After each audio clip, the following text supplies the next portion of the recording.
Hey, and welcome back. So the last part of this canvas, and this is something that's happening throughout the entire canvas, is mapping your assumptions. Now, risky assumptions are one of the primary sources of wasted effort when we're building like applications in general. The team has the opportunity to really help each other and reduce that risk and uncertainty involved in the success of the project by calling out all this information during this canvas that we're kind of hosting. Now, the recommendation is to, put an asterisk next to any information gathered where the confidence isn't really high and if proven wrong could lead to, the project goals not being met. So there are many common assumptions that if they're proven wrong, they can really affect the success of the project. And here are some examples. If we, put too much effort into minor things, our assumption is that a more personalized shopping experience is going to be better for users.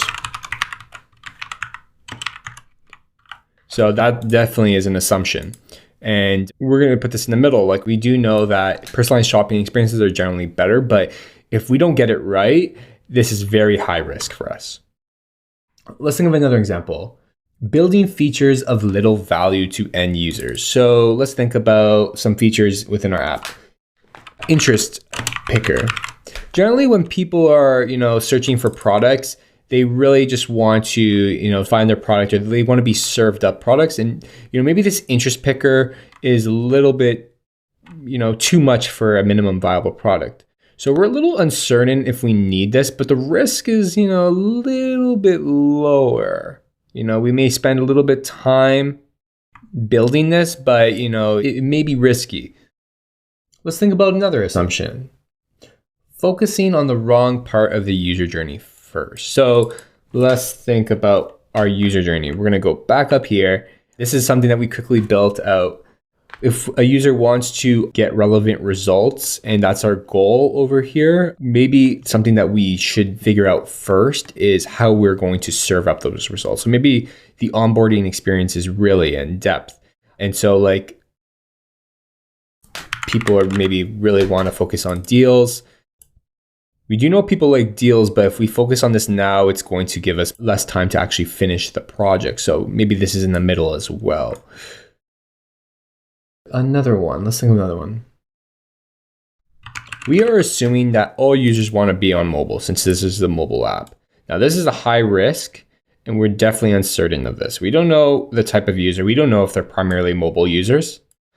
These are the types of things we're going to actually be, putting in this kind of like parking lot throughout the entire canvas. We're marking all these things with an asterisk as they're on the whiteboard or within Figma. We're making copies of this and throwing this on our large assumption grid, probably larger than this.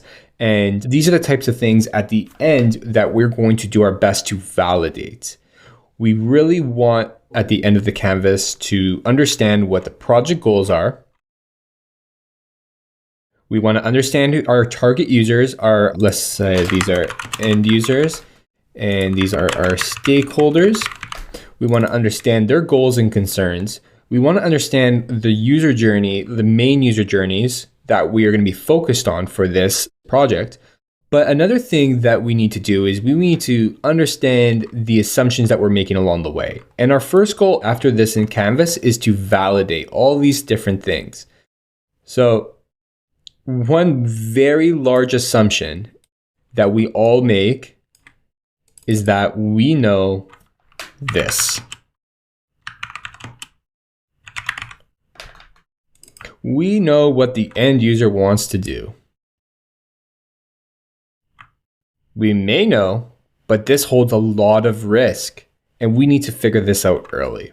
This is what I usually do. I map them out into a grid. Sometimes I'll just list them and then we can prioritize them as a team. That's probably quicker in the moment. So remember to map this out throughout the entire process. And that's basically the end of the first part of a product alignment canvas.